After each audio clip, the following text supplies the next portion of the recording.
Hello everyone, welcome back to my channel. If you're new, I'm Sam, and today we've got Curtis. Curtis, say hi. I don't want to do anything anymore. I'm depressed. Will, say hi. Hi. Alright, so today we're going to be talking all things Monaco 2026. And we're going to start just quickly touching on qualifying. Now, let's just touch on practice quickly. Isaac Hadjar binned it, fine. And then qualifying, Kimi got pole. Was it Max second with a decent lap? Max P2, Lewis P3, Charles P4. And guess who hit the wall in qualifying? Yes, he did. And then when we come to Claire later, I want to say something. I want to make a joke about that. Anyway, now to the race. The race start was, except for Matt. So Sam, I've prepared this on notes. Let me take you through it. Right. Race starts. Max stalls the EcoBoost engine like a melt. Now Perez gets a drive-through penalty, obviously, because he's in a Cadillac. That's the only way he can get places. All the penalties handed out, like Oprah Winfrey, were Russell, Gasly twice for the pit lane speeding. Hamilton, Piastri, Colapinto. Those were all the penalties for speeding in the pit lane. It was a Russell drive-through when he failed to serve the pit lane speeding penalty, and Stroll for track limits, and Hulkenberg for causing a collision. So those were all of the penalties there. Now, after that, Ollie Behrman retired because of damage from lap 1, where he collided with, I can't even remember. Bestie. And then my favourite point of the race, where Lando retired because of power issues. Although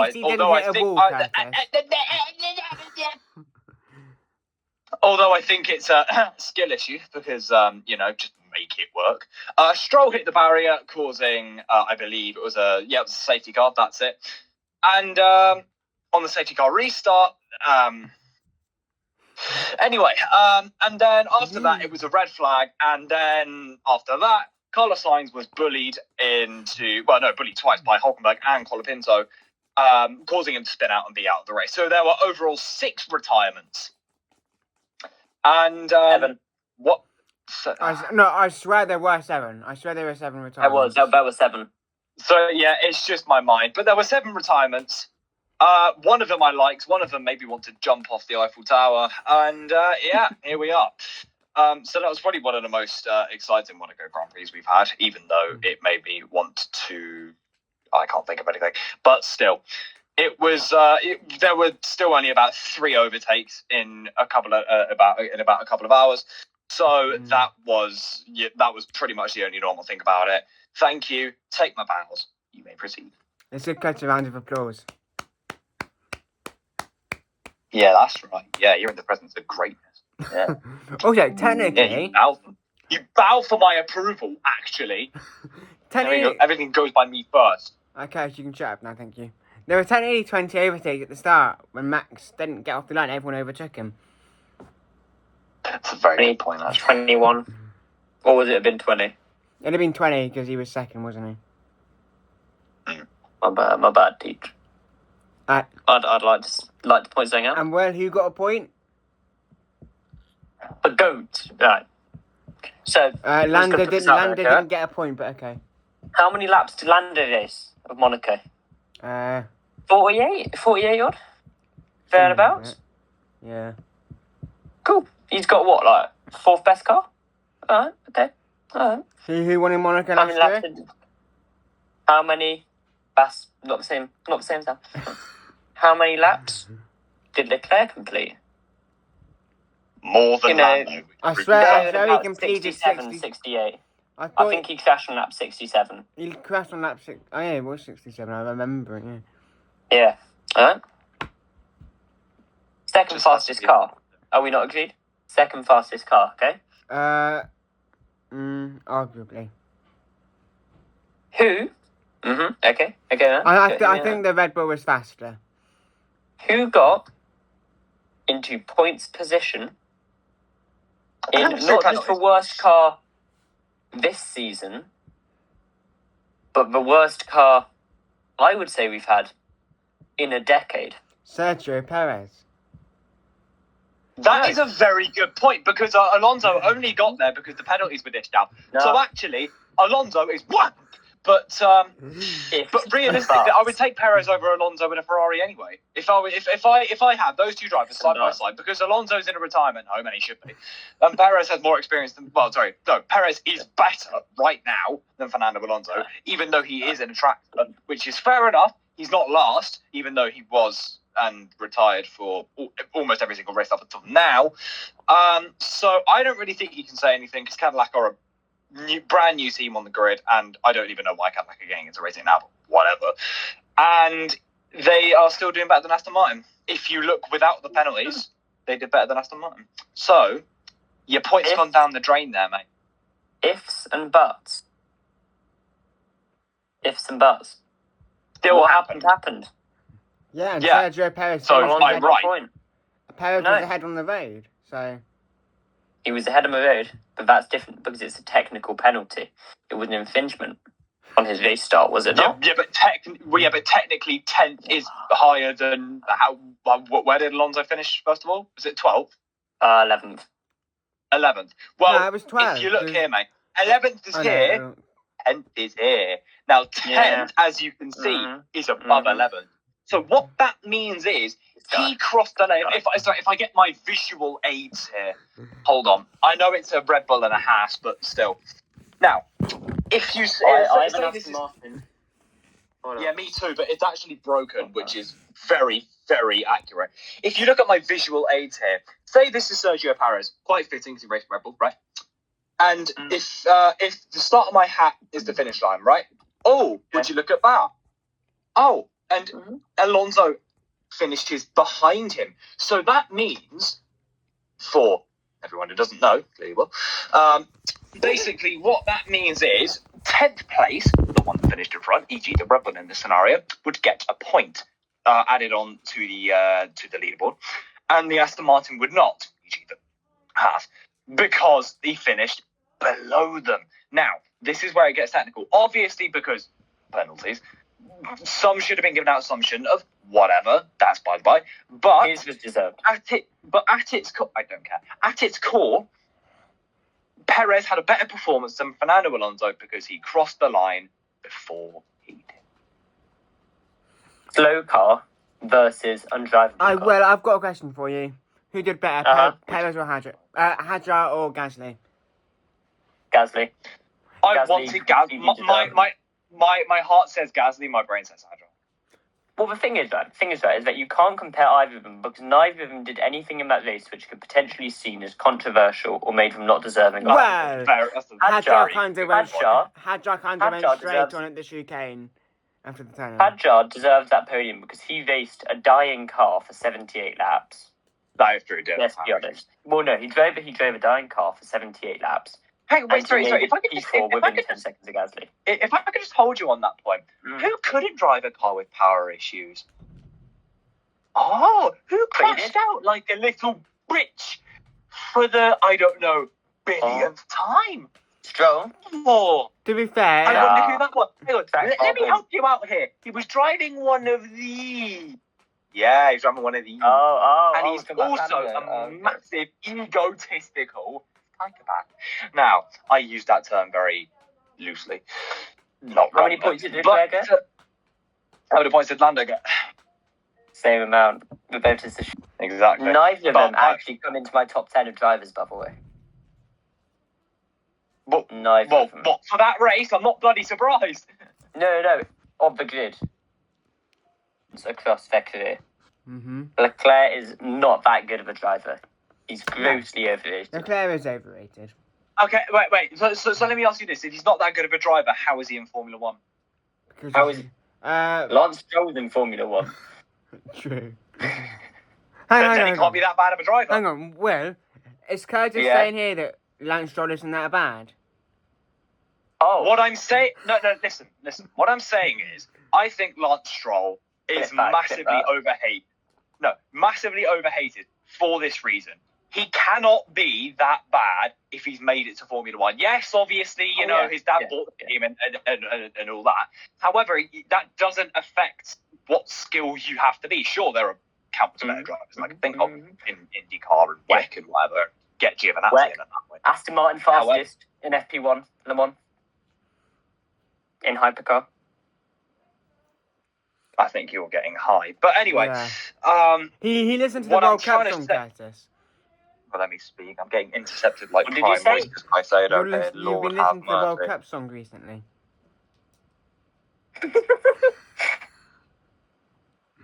Anyway, what I'm saying is, Stroll cannot be that bad of a driver because he's in Formula One. Same with everyone else there, and the reserve drivers, and everyone else. Well, apart from the Ferrari engineers, but everyone else in Formula One.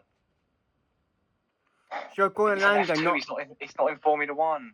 Curtis, you're calling Lando He's not Aston that bad Martin of a reserve. driver? Come on. Lance Stroll. But you said anyone He's in not that F1. good. He's not that good. Not that bad, though. And what I'm saying is that every other driver on the grid has to be above that certain level. So they have to be good at, driving a car. Now, everyone else in Formula One, apart from the Ferrari engineers, are and do deserve to be there. And they deserve a job. Ferrari engineers don't. Actually, I don't think they deserve basic human rights. However, what I'm trying to say is no one in Formula One can be that bad because they're there. At least you didn't start running into in Canada. That's something. Okay. Can I just stress my point? Because I feel like we're just getting distracted. Leclerc is not a bad driver, okay? But every single time that he makes a mistake, right? For some reason, it's the car's fault. No, that's Every not time true. That's not Hamilton makes a mistake. I can't accept that word. He does come out and say whenever it's his fault, he comes out and say it's his fault. Blasphemy. Yeah, no, I know, but it's This fans. time, Miami, his fault. Everyone felt bad for Charles. No one was saying that's his fault. Clearly, his fault. He was shite. That Miami was disgraceful. Right? on the last lap, yeah. If Hamilton does the exact same, it's all about, Hamilton's washed. Hamilton's bad. But whenever Leclerc does something bad, it's always the car or the team. He never gets the blame. Is that pretty privileged? Mainly because, first of all, most attractive man on the planet. Second of all, take Monaco, for example. Yeah. I mean, that is mostly out of his control. Mainly because the brakes weren't braking, apparently, and the track there was like the roads in Devon. Maybe it was well, better than the roads in Devon. Now am I wrong? We're just making excuses for now. What did Antonelli said? We're all professional drivers. We should be able to handle that bit of road. Okay, well, clearly Stroll. Or maybe that might have even been Leclerc who said that. So I just think he's washed. He's more washed than Hamilton. Hamilton back-to-back P2. I'm telling you. Wait, hang on. I just remembered something. I don't want to talk to you anymore. Nah, trust me. Because I think you're talking in like gibberish or something. Because I can't actually I don't know what you're saying. Sam agrees with me, because it is just so wrong. No, I semi-agree with you. I don't agree about he doesn't say it's his fault, because he does say it's his fault if it is his fault. Well, yeah, that's what I'm saying. But his fans never blame him, right? Lewis Hamilton comes under so much fire for making mistakes, right? But the only reason, yeah, I know. But however, the only reason that happens is because we expect so much of him because of who he is. It's Lewis Hamilton. If we don't expect that much of Leclerc, we shouldn't be calling him that good. Well, we weren't expecting much of him, but then he burst. But then he burst onto the scene at Ferrari. So was it 2019, his first year there? 2019, he was getting good race results. 2020, 2021. Got did he not? Yeah, I think so. Oh yeah. I'm not saying he's bad. So up until 24, which is probably his last realistically good year, or Ferrari's last good year anyway, because 2025 was interesting. But he was a very, very, very consistent driver, and obviously in qualifying he's not the best, as we've seen. He's really good. Qualifying is. I disagree with you that his qualifying is better than his race. He is the worst pole to win conversion. His pole to win is like 19%. Lando's is like 30. However, That. who can be taking the blame? Now, obviously, Leclerc could do more. But in the race, but the race, it's the strategy. Kill them. Yeah. Just end their lives. It's not difficult, my hunter. But still. You could always do a George. Yeah, that's what I'm saying. That's what he should do. That's what he should do, which is why I'm saying Leclerc could do more. He should do that. But because he listens to everyone, sometimes you just have to not listen to someone because you know they're wrong. If I were in his position, I would. Well, I just wouldn't listen. I would come in because realistically, the fucking drivers know better than the engineers. He's got to do what science because their experience. Wallahi, I was. You stop interrupting, man. Can I speak? I guess you could say he's stupid. So. But what I'm trying to say is, I'm gonna go. Yeah. The engineers are mainly at fault. Leclerc could do more, but at that point you would just have to stop listening to them because the drivers know better because they are out on the track witnessing everything firsthand, not through the screen. Spooky. You know, are you finished talking, Curtis? I'm gonna go. Alonso got a point. He's better than Leclerc. He's better than Lando combined. Right, can we execute him, please? I think that I seriously think that's the worst take I have ever heard, and I know he's doing it to get to me or whatever. But it doesn't change it. It's just. I don't agree with how he said. As soon as I said that Leclerc does come out and say stuff, saying it is fault, he changed his mind, which is very telling. Yeah, however, he only changes his mind because he's had time to think about it.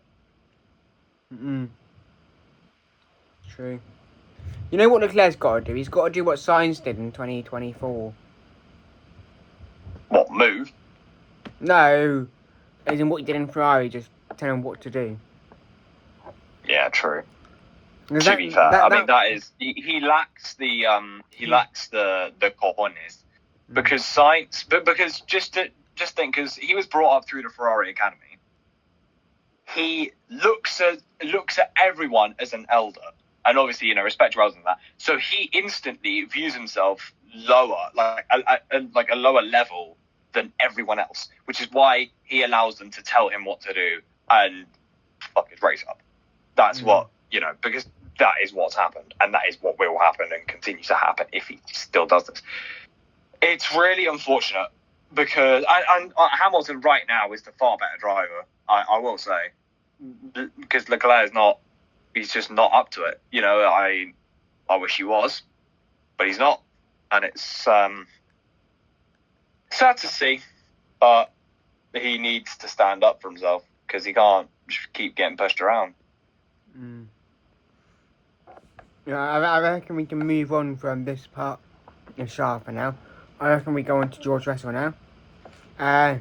He lashed out with unnecessary anger and borderline violence again. Did you see him? As soon as the red flag came out, he ran from his car to the steward's office.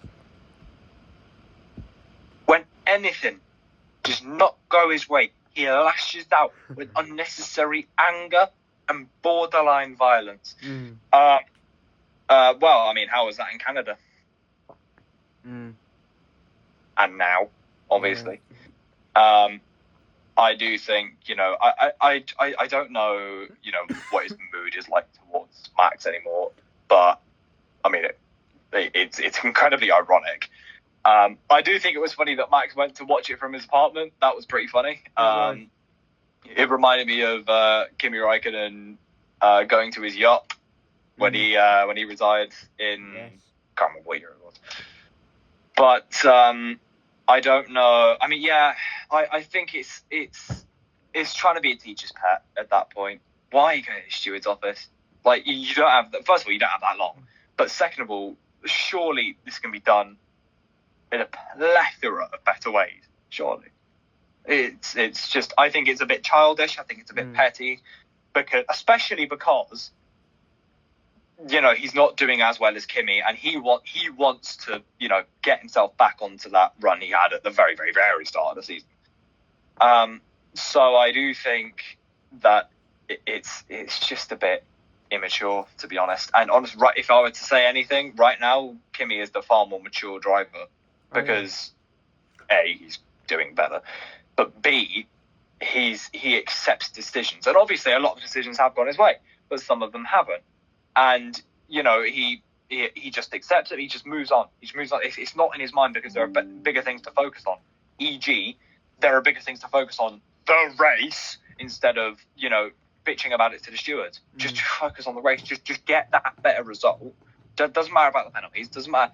Just use that time to get yourself into a better headspace before you get back in the car, and just try and recover a result. Yeah. That's the best you can do at that point. Because now he's fallen further in the Drivers' Championship. Hamilton is second. I never thought that would happen this season, but it has. Hey, I'm not complaining. But I just don't know what's gone through his head there. I think he's let his curiosity, not curiosity. I think he's let his feelings get the better of him against his better judgment. But Kimi's in his head. Yeah, Kimi's in. Yeah, it's the I don't know if it's intentional, but there's definitely some sort of mind game going on there, because it's working. It's working. Yeah. Because George is now. Yeah, I get it. Being in a position that George is, I get it, because he has worked so hard. So he was in the worst car up until 2021. 2022, he got promoted to Mercedes. No, he got promoted. He got promoted in 22. That's what I just said. He's 21. I said 21 he was in the worst car, then 2022 he got promoted. Right, okay. My bad. No, I don't think he was in the worst car in 21, but yeah, okay. Williams. Yeah, they Oh, the Haas. True. Yeah, sorry, my bad. But okay, borderline worst car. Still doesn't make much of a difference. Struggled to get results, obviously, because he is in a terrible car. And then he got the promotion to Mercedes.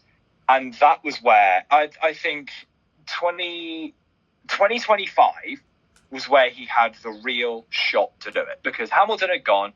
All of the attention is now on him, which means he's been promoted to primary driver. The car's going to be built around him, which is why Kimi did pretty shockingly in some of the races. But George only got one win. No, two wins. 2 wins? 2, yeah. But then the car wasn't very good comparing to the McLarens and Red Bull. That's true. So he was unfortunate there as well. He was unfortunate to lose a teammate in Lewis Hamilton at the back end of 24. So he's lost that mentor of a teammate, or think of like a captain in football, basically. And now all the pressure's on him because he's a primary driver. Car's built around him, which is a good thing. So he's constantly weighing up. Goods and bads, pros and cons. And then this year, where a lot of people predicted him to be world champion, and that's still a very big possibility. However, it's now losing. It's now, and he must have heard that, but it's now losing its credibility because Kimi is performing so well. Now, the thing with Kimi is that pressure going to start to catch up to him, like Oscar? I hate to admit it, but Oscar, with the pressure, he's incredibly consistent. But when the pressure starts building up on him, usually Lando Norris, who would never speak on it, then he did crumble. Now, with Kimi being so young, what was he, 18, 19 now? 19. Yeah. Youngest pole sitter ever, youngest race winner ever, I believe. And now had on a 5 winning streak, I swear Max was incredible. younger when he won it Red Bull. Oh, sorry, yeah, it is Max in 2016. I bet. But okay, very, very, very incredibly young winner. Very, very incredibly youngest pole sitter, I believe. But is that pressure going to start to catch up to him? Because I feel like he's in a position where he's still very fragile. He's very vulnerable. Because of his age, because he simply lacks the experience. He's had that experience last year. He's burst onto the scene. It's like Lamine Yamal. It's from nowhere. I didn't know who this guy was 2 years ago. I'll be real. No idea. I knew who Behrman was 2 years ago. Sure, because he was the Ferrari reserve driver and he was racing for F2 or whatever. But he completely he skipped F4 and F3, straight into F2 at 16, 17. Bang, gets promoted to F1, one of the biggest teams of this last decade, Mercedes, with a brilliant teammate who has A, very good experience now, B, was a rookie and knows what it's like for him, and C, is now challenging for a title. So it's all very new and it's all very forced upon him. Now, I think even though he won F2, I think he should have maybe stayed at maybe even like half a season. And then if someone, got injured or, had to be in hospital, like Sainz or whatever, and then Behrman had to take over, he could do what Behrman did and just take over for a couple. He should be eased into it, because that's how you build experience. That is how you get used to your surroundings and get used to the speed, because it's a fucking fast car. So I don't know what's going to happen. If I had to guess, by the end of the summer break, it might catch up to him, the pressure. But if it's not by the end of the summer break, it will certainly catch up to him in the back end of the season, because as you're getting closer to a goal, you can feel, right, okay, it's only there now. I'm getting closer. That's a good thing. However, if I fumble now, all gone. But the further you go on, the higher the risk is, the higher the reward as well. Now, you could technically say it's a lower risk because he might be extending point gaps and whatnot, but just go with it. It's a very, very difficult situation. He's such a talented young man, but I don't know. Is George going to get...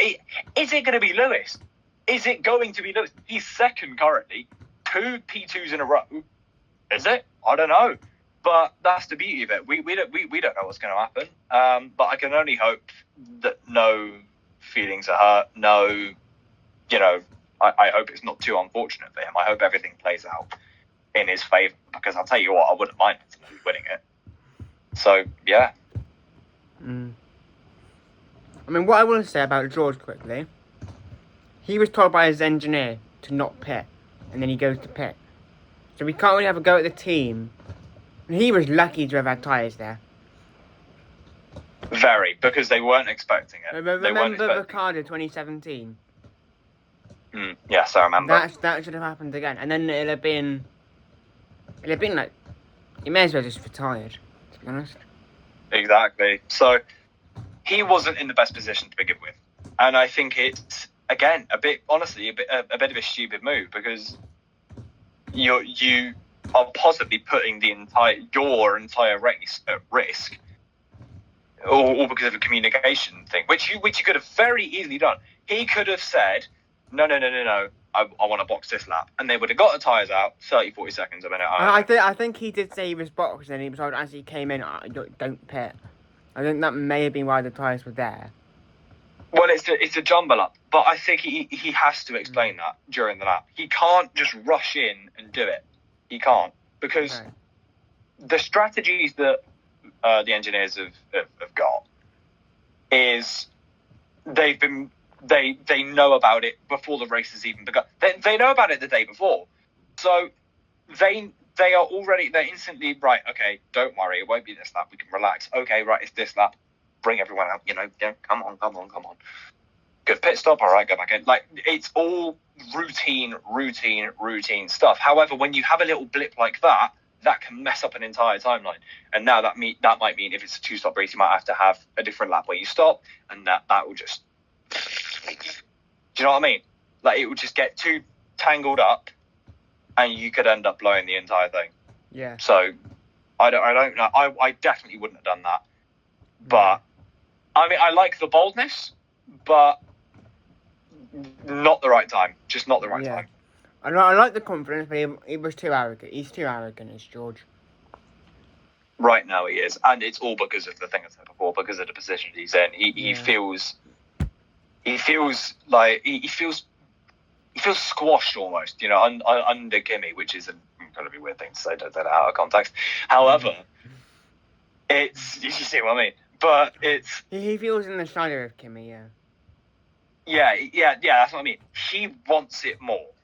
He absolutely wants it more, because it's every little kid's dream. Every little kid who's interested in Formula 1, he wants to be a Formula 1 driver. They want to be a Formula 1 driver, and they want to win the World Championship. That is, the ultimate goal. That is, you can say you are the best in the world for pretty much an entire year until you get dethroned, or you win it again and you say you are the best in the world. It's the ultimate goal, and he has the chance to do that now, but right now he's letting his emotions get in the way, and you cannot be doing that, especially not in the top flight of motorsport. So you just can't. This may be his only chance to win a championship. We don't know. We don't know how the cards are. I don't know if he's going to move. I don't know if he's going to, I don't know how the car's going to be. We don't know anything. Have you had the clause in his contract? I have not seen the clause in his contract. He won't get renewed if he doesn't beat Kimi this year, apparently. Wow. To be fair, wouldn't mind him at Ferrari, depending on how he does. And depending if he sorts his ego and his, Surely you'd rather Ollie Behrman at Ferrari alongside Charlie. Yeah, true. That's a very good point. I don't know. I'd rather Leclerc and Behrman. Honestly, Leclerc and Russell. I can't say I wouldn't like it. So, fair. What about Max and Russell?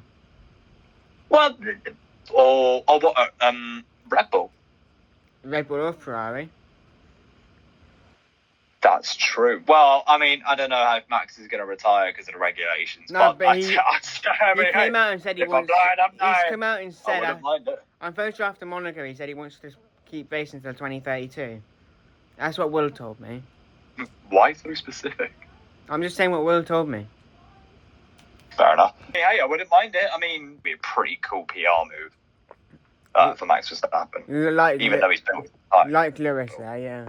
That was more PR. Because it would just be cool to see. Like, it would be, right now, I mean, he's the Michael Schumacher of the grid, and Hamilton's the sort of other one. But if he moves to Ferrari, he will be. Because, that is how everyone would view him. Really big driver in the famous red. It reminds me of Schumacher. But, it will have that effect on people. Because everyone knows Ferrari. And everyone knows they're shit at the minute, but everyone knows Ferrari. So, yeah. I think it could revive his career, depending on how we do, depending if we sack our engineers and have them euthanized, but I don't know. So, yeah.